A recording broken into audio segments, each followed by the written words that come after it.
Welcome back to Cooking with Gloria. Today, I want to share with you a very traditional picadillo that I know you guys are going to love.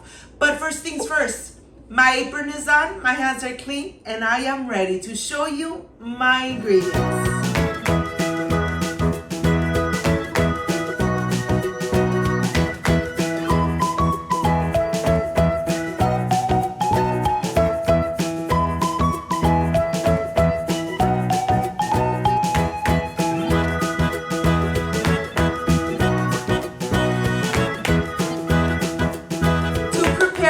Amazing and traditional picadillo, these are the ingredients.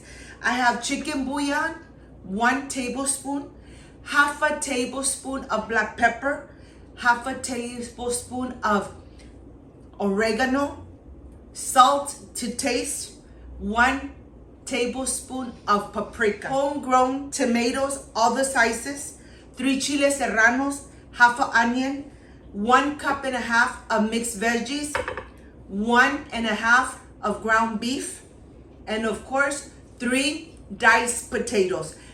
This is everything we need to make this traditional and delicious homemade picadillo. So let's get started. Of course, I want to start first with the half an onion that I'm going to slice and cube in very small little pieces. You want to make sure that you really see the onion in this amazing picadillo. I'm going to put it aside, and now I want to show you how I cut my potatoes. First, I slice the potato after that has been peeled and washed really good, and then I make little strips just like that.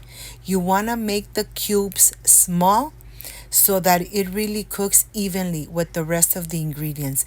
Look how easy this is to make this amazing and traditional picadillo. Of course, you're gonna add it to water so the potato doesn't brown. I have 1.5 pounds of ground beef, half an onion, and 3 potatoes diced and cubed in small little pieces. On my pan, I'm going to add about 2 tablespoons of vegetable oil. I'm going to start cooking the onion. After 3 minutes, I am ready to add the ground beef directly into the onion so that it starts absorbing those amazing flavors. Once you incorporate the ground beef and the onion, then you are ready to start adding all the spices. Remember that the salt, I'm going to wait to add it to my sauce, but the salt is to taste. And here I'm just incorporating the spices, and now I'm ready to add the cubed potato. Look at this. I'm going to incorporate it really good. I want to make sure that the potato really absorbs all those amazing flavors of the ground beef and the onion. I'm going to cook it in medium heat while I get the rest of the ingredients ready. Let me tell you, this sauce really comes out so delicious, and of course adding it to the picadillo, just amazing. I have 2 garlic cloves that I'm going to add to the same little plate where I had all my spices. And now for the homegrown tomatoes, of course I'm going to take the little stems off. Some are small, some are large, but let me tell you, they are really juicy, nice and red. And now I am ready to add the garlic, the salt to taste, and of course the rest of the spices that were left in the little plate. I'm adding half a cup of water, and I am ready to blend. You want to make sure that you blend it really good. You want this sauce to be nice and smooth. Once it's nice and blended, I'm going to put it aside. Let's go see how the picadillo is getting cooked. Look at this. It's already nice and warm. The potato has really absorbed the flavors of the ground beef and the onion.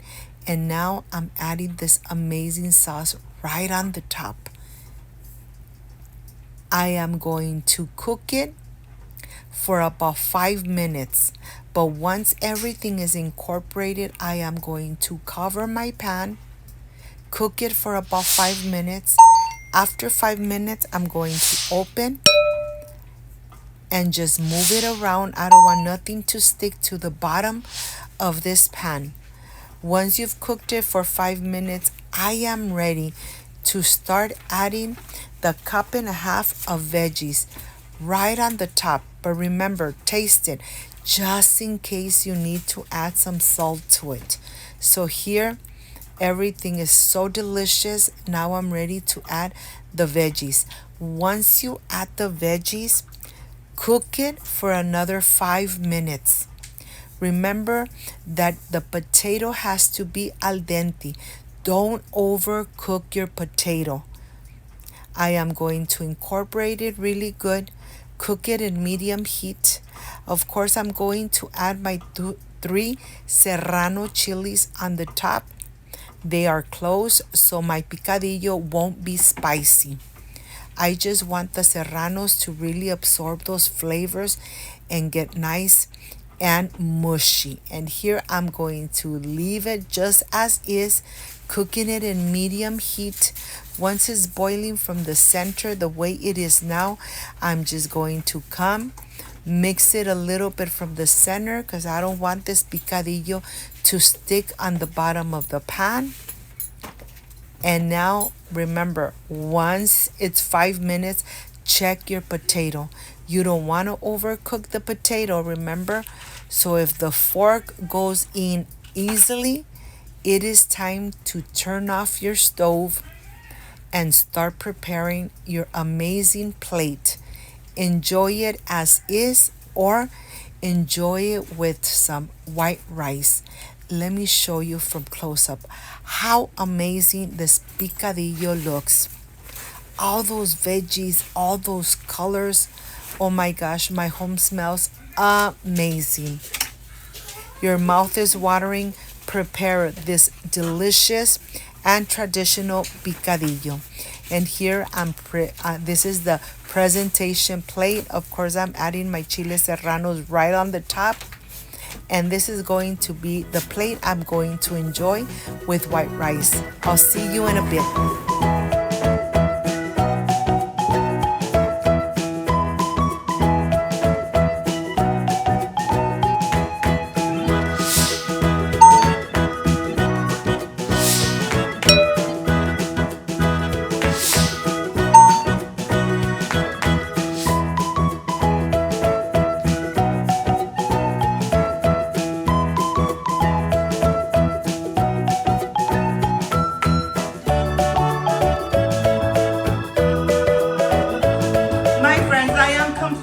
With this amazing traditional picadillo.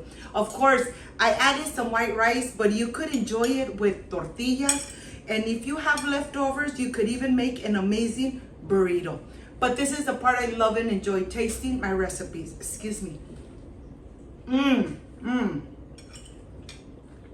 So delicious. Like I always say, when you cook with love, everything comes out amazing. If you liked and love this amazing traditional picadillo, like, subscribe, and share. And don't forget to push that notification bell. And if you did, leave it activated. So every time I make an amazing recipe, you're going to be notified. Before I say I see you soon, I wish you nothing but the best. Peace and love. I love you guys. Thank you for being part of Cooking with Gloria. I will stay enjoying these amazing traditional picadillo. Like, subscribe, and share. See you soon. Bye-bye.